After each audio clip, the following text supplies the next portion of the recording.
Isang mapayapang araw sa iyo kaibigan, welcome sa Home Bible Study, isang pag-aaral mula sa Biblia. Ito po ay isang natatanging pag-aaral sa salita ng Diyos. At sa ating patuloy na pag-aaral sa Lumang Tipan ay muli po nating pag-aaralan ang aklat sa Exodo. Ngayong nailagay na natin ang aklat na ito na naaayon sa kasaysayan nito, ay atin naman pong pag-aralan ang pinakamahalagang mensahe sa aklat na ito. May mga bagay-bagay tayong natatalakay sa aklat na ito. Halimbawa ay ating pag-aralan ang tungkol sa mga tao ng Diyos. Sila po ang bukod tanging tao ng Diyos, naging bukod tanging bansa. At sa pamamagitan po nila ay darating ang Diyos sa mundo. At isa pa nating pagtutunan ng pansin dito, ang napakalaking suliranin ng mga tao ng Diyos. Ito po ay ang pagiging alipin nila noong sila po ay nasa Ehipto. At habang naninirahan sila sa lugar na iyon ay naging napakarami po nila. Dahil dito ay naging banta sila sa Paraon, at ginawa silang mga alipin. Kaya nga ang pagiging alipin nila at ang pagpapahirap sa kanila, ang nalunasang suliranin na ating pong makikita sa aklat po ng Exodo. Ang ibig pong sabihin ng salitang Exodo ay paglabas o kaya ay paglaya. At ang mensahe po ng aklat na ito ay tungkol po sa kung papaano kaya makakalaya ang mga tao ng Diyos mula sa kanilang pagkaalipin. At ang kanilang paglaya ay isa po sa mga nakakamanghang himala dito po sa banal na kasulatan. Totoong nangyari ang kwentong ito, at sa pangyayaring ito ay mahigit 2 milyong tao ang napalaya mula po sa kanilang pagkaalipin. Ngunit papaano kaya nangyari ito? Sino-sino ang mga sangkot dito? Ito po ang mensahe dito po sa aklat ng Exodo. Hindi lamang po ito isang istorya, kundi isa rin po itong talinghaga na maaari po nating isabuhay. Maaaring ganito ang pagkasabuhay po nito, na tayo man ay alipin, hindi naman natin kayang gawin ang bawat nais nating gawin, kundi ginagawa lamang natin kung ano ang dapat. At kung ginagawa po natin kung ano ang at hindi natin magawa ang nais nating gawin, sa makatuwid ay hindi tayo malaya. Kung ganito po ang ating kalagayan ay kailangan po natin ng lunas. Kailangang maligtas tayo mula sa pagkaalipin sa kasalanan. Ganito rin po ang kahulugan ng salitang kaligtasan, na siyang alam po natin, lalong-lalo na dito po sa Lumang Tipan. Pareho po ang kahulugan ng salitang kaligtasan sa kalayaan. Ang kaligtasan ay kalayaan mula sa kasalanan. Hindi lamang ito sa kasalukuyan at sa hinaharap na parusa ng kasalanan, kundi pati na rin po sa kapangyarihan ng kasalanan. Inilalay po ni Juan ang aklat ng Apokalipsis kay Jesus sa pamamagitan po ng mga salitang ito. At ginawa tayong kaharian, mga saserdote, sa kanyang Diyos at Ama. Dito po sa aklat ng Pahayag, Kabanata 1, Talatang 6. Kasama po ng kaligtasan ang pag-ibig ng Diyos, na mararanasan mo sa iyong buhay. Kasama din po nito ang lubos mong pagkaunawa na mahal ka ng Diyos, at ibigay niya ang kanyang kaisa-isang anak para sa iyo.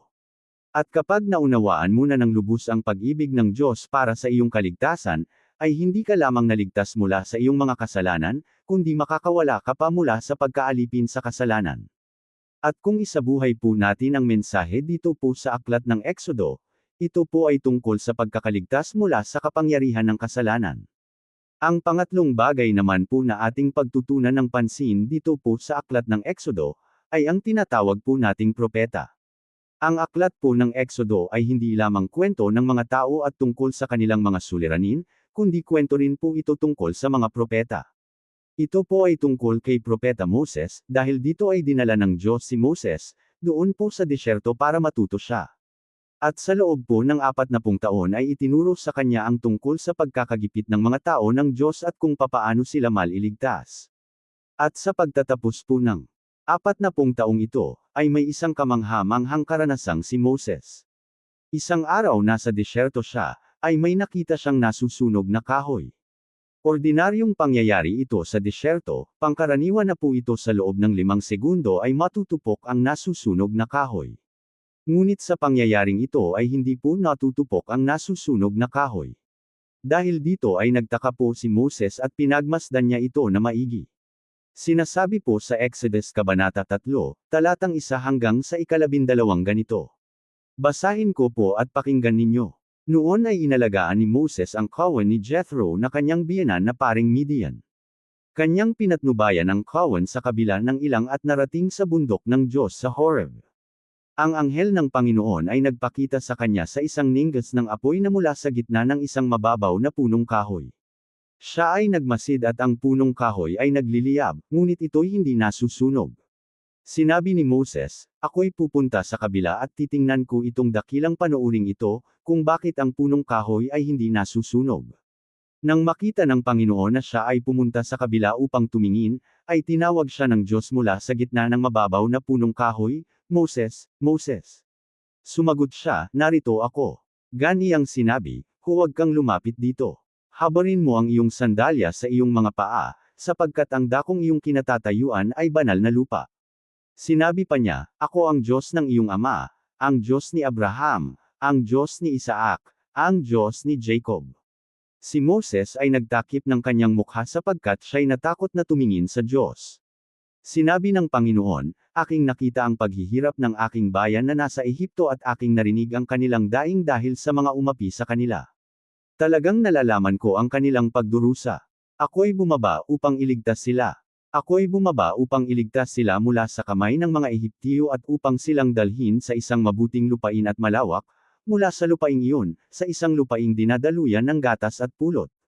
Sa lugar ng mga Kanaanita, Hitita, Amoaryo, Periso, Hebla, at Jebuso. At ngayon, ang daing ng mga anak ni Israel ay narating sa akin, at nakita ko rin ang pang-aapi na ginawa sa kanila ng mga Ehiptyo. Halika, ikaw ay aking susuguin kay Paraon, upang iyong ilabas sa Ehipto ang aking bayan, ang mga anak ni Israel." Sinabi ni Moses sa Diyos, "Sino ako upang pamaron kay Paraon, at upang ilabas sa Ehipto ang mga anak ni Israel?" Kanyang sinabi, "Ako'y makakasama mo." Mga kaibigan, sa bahaging ito ng 40 taon sa buhay ni Moses, ay nahubog siya bilang isang tagapagligtas ng mga tao ng Diyos. At ito po ang sinabi ng Diyos doon po sa nasusunog na kahoy. "Moses, pinupuri kita dahil sa wakas ay nakita mo na rin ang suliranin." Maraming mga tao po ang hindi nakikita ang suliranin. Maliban na lamang kung pupunta tayo sa kulungan, o kaya sa ospital ng mga baliw. Hindi po natin makikita ang suliranin dahil kadalasan ay parang institusyonal na ang mga suliranin ngayon na mahirap makita at maintindihan. Sa iba pong pananalita ay mauunawaan lamang natin ang pinagdadaanan ng ibang tao kung ito ay naranasan natin mismo. Sa makatwid ay maraming mga tao po ang hindi nakikita ang tunay na suliranin. At sinabi po ng Diyos kay Moses na, "Moses, ngayon ay nakita mo na ang suliranin at natutuwa ako rito. Dahil dito ay naawa ka sa kanila, at nais mong gumawa kang mabuti sa kanila. Ngunit hindi mahalaga sa akin kung nakita mo ito, kung may gagawin ka rito. Bagkus ang mahalaga ay nakita ko ang kanilang suliranin at naawa ako sa kanila. Nais kong kumilos at may gawin para sa kanila." Sa puntong ito ay maaaring isipin po ni Moses at sabihin na, "Maganda ito, dahil aalagaan ko lamang ang mga tupa ko." Ngunit sinabi po ng Diyos, "Lumapit ka sa akin at ipapadala kita kay Paraon upang iligtas mo ang mga taong ito." Sa puntong iyon ay sinabi po ni Moses ang ganito, "Sino ba ako at tinawag mo ako sa gawaing ito?" Makikita natin dito ang pagtatapos ng ikalawang bahagi ng 40 taon sa buhay po ni Moses. Ngayon sa ikatlo, 40 taon na bahagi ng buhay po ni Moses, ay itinuro sa kanya ng Diyos ang isang aral kung ano ang magagawa ng isang taong natutunan na mahalaga siya. Tinatawag natin ito na kabab ang loob. Ngunit ano nga ba ang kahulugan ng kabab ang loob? Mahirap ipaliwanag ito. Mayroon po akong nabalitaan na may isang ministro ang binigyan ng medalya. May halin tulad po si Moses sa mga dakilang tao na matatagpuan dito po sa banal na kasulatan. At mapapasalamatan mo ang kanyang kadakilaan, kung malalaman mo ang kanyang naiambag sa gawain po ng Diyos. Gaya po ng nasabi natin sa ating nakaraang pag-aaral, ay nagmula kay Abraham ang mga tao ng Diyos. Pinangalanan sila ni Jacob at iniligtas sila ni Jose. Ngunit isipin po natin kung ano ang ginawa ni Moses para po sa mga tao ng Diyos. At ito po ay nakasulat sa aklat ng Exodus. Una sa lahat, ay ibinigay po ni Moses sa mga alipin ang isang bagay na pinakaasam-asam nila. Ito po ay ang kanilang kalayaan. Marami po sa atin ang hindi nakakaalam ng tungkol sa buhay ng isang alipin. Maraming mga tao po ngayon ang nakakulong sa kulungan. At ang nag-iisang bagay na kanilang pinakaasam-asam ay ang maging malaya. Sana sila. Ibinigay po ni Moses ang pinakaasam-asam na kalayaan ng mga tao ng Diyos. At matapos po niyang naibigay ni Moses ang kanilang kalayaan, ay ibinigay din niya sa kanila ang pamamahala at kautusan. Si Moses po ang nagbigay nito sa kanila. Sa espiritual na aspeto, ay may dalawang mahalagang bagay na ibinigay po ni Moses sa mga tao ng Diyos. Pangalawa, ay ang pagsamba. Sandali nga po nating pag-aralan ito. Tinatawag na mga aklat ng kautusan ang unang 5 aklat dito po sa Biblia. Naibigay kay Moses ang unang 5 aklat ng Biblia doon po sa bundok Sinai. Maraming beses po siyang umakyat sa bundok na ito. At ang kasagutan po ng kanyang pananalangin at pag-aayuno ay ibinigay sa kanya ng Diyos ang aklat po ng Genesis, Exodus, Leviticus, Numero at Deuteronomy. Naglalaman ang mga ito ng 500 kautusan. Dahil dito ay tinatawag ito na utos o kautusan ng Diyos, o kaya ay utos ni Moses, o kaya ay salita ng Diyos. Ipinapakita po sa atin ng banal na kasulatan kung paano tayo mamuhay. Ang tao ay hindi lamang sa tinapay mabubuhay, kundi sa salita ng Diyos. Ito po ang layunin ng banal na kasulatan. May tuturing po na mahalaga ang unang 5 aklat ng banal na kasulatan, dahil ibinibigay nito sa atin ang dalisay na salita ng Diyos. Ito po ang mga salitang ipinang-aral ng mga propeta. Ito po ang mga salita na kung minsan ay sinusunod nila, at kung minsan naman ay hindi. Kung minsan ay mga halimbawa ang mga ito, at kung minsan naman ay mga babala para po sa atin. Na siyang nagsasabi sa atin ng katapusan ng mundo, na siyang sinasabi po ni Apostol Pablo. At matatagpuan po natin ang dalisay na salita ng Diyos sa unang 5 aklat dito po sa banal na kasulatan, na nagmula po kay Moses. At kung ibibilang natin ang naiambag ni Moses sa mga tao ng Diyos, masasabi po natin na ito ay ang banal na kasulatan. At ito na marahil ang pinakamahalagang naiambag niya. Ibinigay din po ni Moses sa kanila ang pagsamba. Ang huling 3 bahagi po ng aklat ng Exodus ay para bang libro ito ng mga tiyak na bagay. Kapag binabasa po ng mga tao ang salita ng Diyos, ay mahalaga na basahin nila ang aklat po ng Genesis, lalong-lalo na kung ang pag-aaral ay ang mga tao dito. Pagkatapos po nito ay ang drama naman doon po sa Exodus. Ito po ay tungkol sa pagkalaya nila mula po sa Egypt. At maganda po ang kwentong ating makikita dito. Ngunit paglapit po sa huling 3 bahagi ng aklat na Exodus, ay para bang mga tiyak na bagay na ang ating mamabasa dito. Ngunit sa paningin po ng isang ordinaryong tao ay hindi ito kaaya-ayang basahin. Pagkatapos po nito, kadalasan ay maraming mga tao ang tumitigil na sa pag-aaral, kapag ang aklat ng Levitiko na ang susunod nilang pag-aaralan. Ngunit bakit nga tayo humihinto sa pag-aaral ng salita ng Diyos, kapag umaabot na po tayo sa huling 3 bahagi ng Exodus, at ng aklat po ng Levitiko?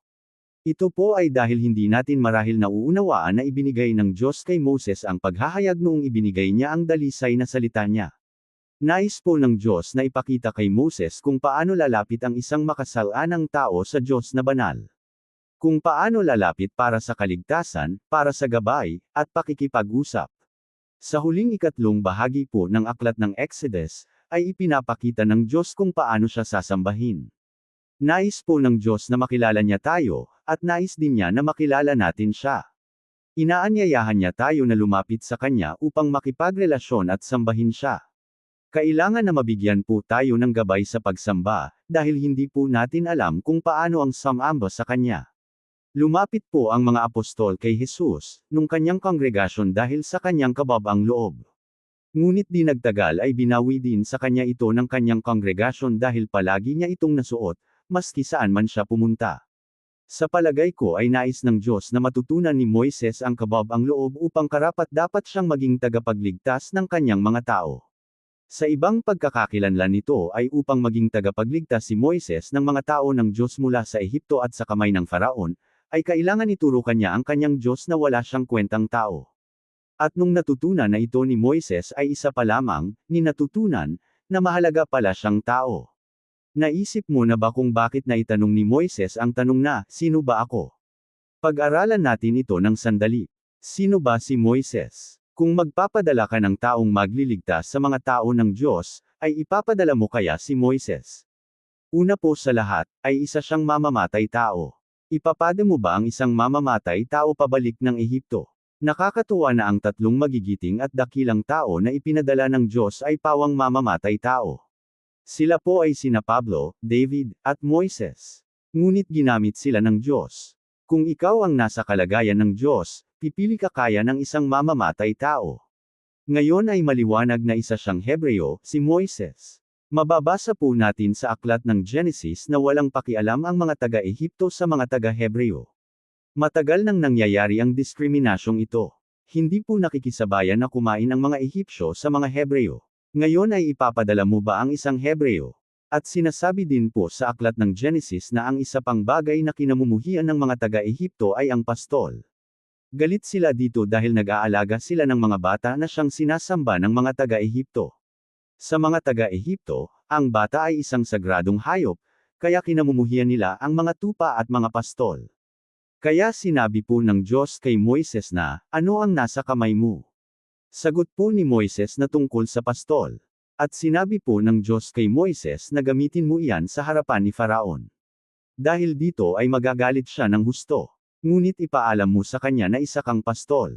Sa makatuwid ay isa siyang Hebreo, mamamatay tao, pastol, at walang utang na loob na namuhay sa palasyo ni Faraon sa loob ng 40 taon. At ipinakita din niya na wala siyang utang na loob nang pumatay siya ng isang opisyal ng Ehipto. Ngayon ay karapat-dapat po ba siyang gamitin ng Diyos na tagapagligtas ng mga Hebreo? Maraming magsasabi po na hindi siya karapat-dapat. Ang tungkulin ng isang pangulo ay kailangan na pumili siya ng tama at kwalipikado at karapat-dapat na tao upang magtagumpay ang kanyang layunin. Ngunit sa salita po ng Diyos ay tinatawag ng Diyos ang kagaya ni Moises upang ipagawa ang isang mahalagang gawain. Ito po ay ang pagliligtas sa mga Hebreo mula po sa pagkakakailip nila sa Ehipto. Parang pinili ng Diyos ang isang hindi kwalipikadong tao sa isang dakilang gawain. Kung maniniwala ang isang tao na hindi siya kwalipikado at paniniwalaan niya na ang Diyos lamang ang makapagligtas, sa makatuwid ay siya ang tamang tao na gagamitin ng Diyos upang matupad ang himala ng pagliligtas. Kung titingnan po natin ang tawag at pagtatalaga kay Moises, ay mapapansin po natin ang katotohanan na ginagamit ng Diyos ang mga walang kwenta at mabababang uri ng tao upang matupad ang kanyang layunin. Gayon din kung nais nating makita na maliligtas ang ating mga kaibigan mula sa bigkis ng kasalanan, at kung nais natin na tayo ay maging kasangkapan ng kanilang kaligtasan, ay huwag sana nating kalimutan na hindi tayo ang magliligtas sa kanila, dahil tanging Diyos lamang ang may kakayahang magligtas. At kung tinatawag ka ng Diyos upang maging kasangkapan ng kaligtasan, ay kailangan na may mababa kang kalooban. Sa palagay ko, ang magandang kahulugan ng kababang loob ay ang pagkaunawa na ang Diyos lamang ang maaaring gumawa nito. Hindi ko lubos na naunawa ito, subalit itinuturo ng salita ng Diyos na plano ng Diyos na gawin niya ang kanyang kapangyarihan sa kanyang mga tao upang matupad ang kanyang nais na naayon sa kanyang plano. Uulitin ko, plano ng Diyos na gamitin niya ang kanyang kapangyarihan sa kanyang mga tao upang matupad ang kanyang nais na naayon sa kanyang plano. Sa bagong tipan ay nagbigay sa atin si Jesus ng isang magandang halimbawa noong pumunta siya sa hardin kasama ang kanyang mga alagad. Hamina siya ng isang namumungang kahoy. Pagkatapos nito ay ibinigay niya ang dakilang utos. Pagkagaling lamang niya sa itaas na silid, kasama ng kanyang mga alagad.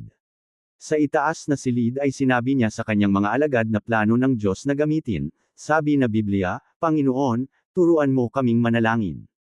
Hindi po nila alam kung paano manalangin. Marami din po ng mga tao ang hindi alam ang manalangin at sumamba sa Panginoon. Sa pagsamba ng mga simbahan ngayon, lalong-lalo na sa mga tinatawag na liturgical na simbahan, ay napatalikod sa mga tao ang ministro, at kadalasan ay nakaharap sila sa altar. Ang mga uri po ng simbahan ganito ay katulad po ng mga Hudyo sa pagsamba. At ito po ay mula pa sa panahon ni Moses noong itinayo niya ang tulan na ang tulan ng pananampalataya. At malalaman po natin ang detalye nito kapag pag-aaralan po natin ang aklat ng Levitiko. Maihahalin tulad po sa tula ang serkulo. At maaaring hindi ito maganda sa iyong paningin, ngunit ito po ay tiyak na makulay. Lahat po ng bagay na nasa loob ng tulan ng pananampalataya ay may kahulugan, at inilalarawan ng mga ito si Hesukristo.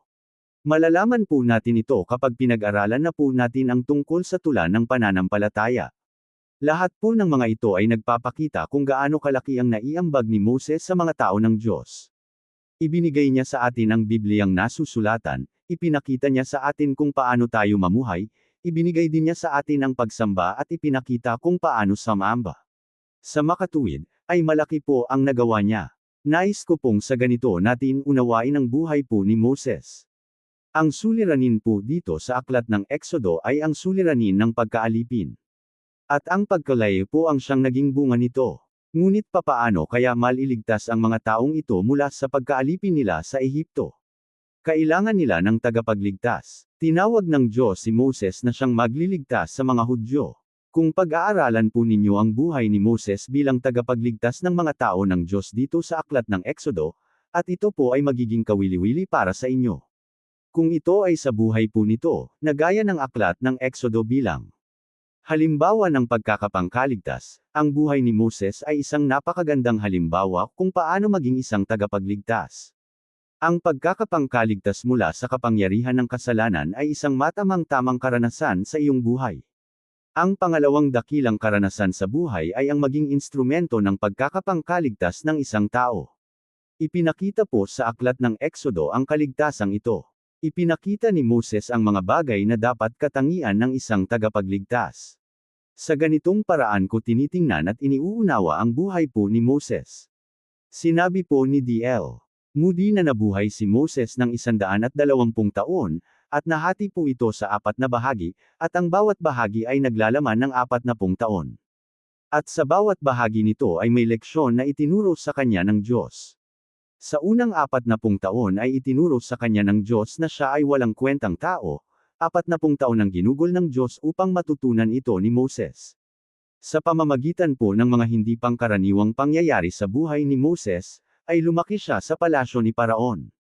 Maaaring dahil dito ay inakala niya na isa siyang mahalaga at mataas na uri ng tao.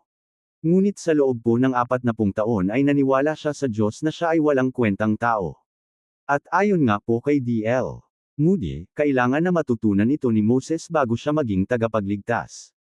Ang pangalawang leksyon o aral sa buhay na itinuro ng Diyos kay Moses ay nangyari ito sa pangalawang 40 taong bahagi ng kanyang buhay.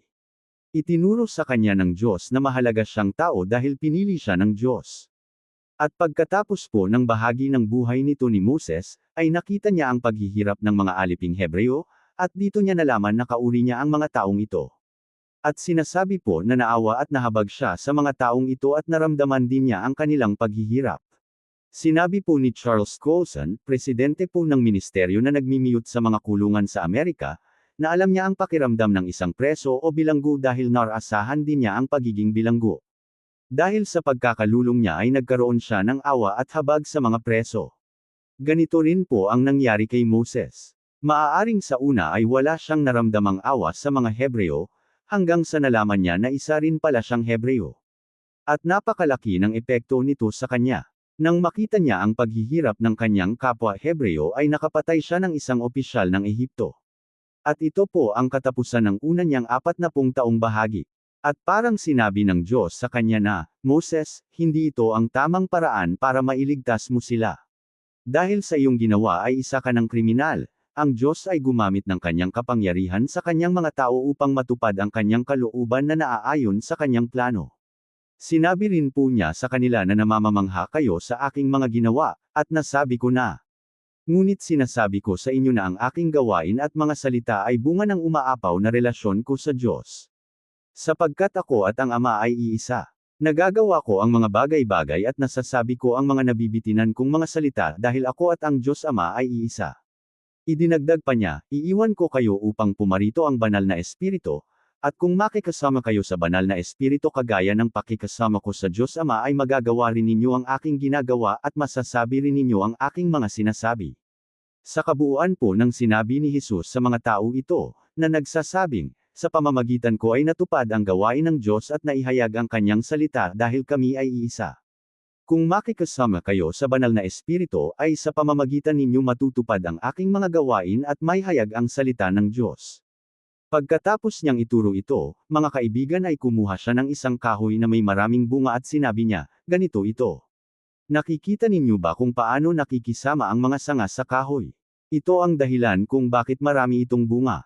May dalawang bagay na sinasabi ni Jesus sa ilustrasyong ito. Sinasabi niya na kung wala ako ay wala kayong magagawa, at sinasabi rin niya na kung wala kayo ay wala rin akong magagawa. Sa pamamagitan ay hindi namumunga sa puno kundi sa mga sanga. Sa ilustrasyong ito ay si Jesus ang kahoy na naghahanap ng mga sanga. Sa aklat po ng Exodo ay ganito po ang Diyos. Siya ang kahoy na naghahanap ng mga sanga. Hindi kikilos ang Panginoon kung walang nais na gamitin sa Kanya. Sa pamamagitan ay kailangan ninyong hanapin ng Diyos ang inyong Moises. At kapag nakita, tinawag, at inilalaan niya ito ay kailangan ninyong paniwalaan siya. Kailangan niyang sabihin niya na Moises, wala kang kwentang tao. Hindi ikaw ang gagawa nito. Kung maiintindihan mo ito ay maaari kitang maging kasangkapan, at matutuklasan mo ang mga bagay na kaya kong gawin sa pamamagitan ng isang taong natutunan na wala siyang kwentang tao. Dito po natin pasamantalaing winawakasan ang ating pag-aaral sa salita ng Diyos. Sana po sa susunod nating pagtatagpo ay hayaan ninyo ang inyong mga kaibigan upang sama-sama po nating pag-aralan ang aklat ng Exodo. At alalahanin ninyo na sana mahalagang malaman at maunawaan natin na wala po tayong halagang tao hanggang sa gawin tayong makabuluhan ng ating Diyos upang maging kasangkapan niya tayo. At paano po ng Diyos na ginamit niya ang kanyang kapangyarihan sa kanyang mga tao upang matupad ang kanyang kalooban na naaayon sa kanyang plano. Naisip mo ba na wala kang kwentang tao, na hindi mo kayang gawin ang mga pinapagawa sa iyo ng Diyos? Masasabi ko na hindi ka nag-iisa. Alam ni Moises na hindi siya kwalipikado na pangunahan ang mga Israelita patungo sa lupain. Ikaw ang dahilan kung bakit siya nagalit ang Diyos. Amen. Maraming salamat sa pakikinig. Ako si Pastor Jeff Flores, nagsasabing sa Diyos ang lahat ng papuri.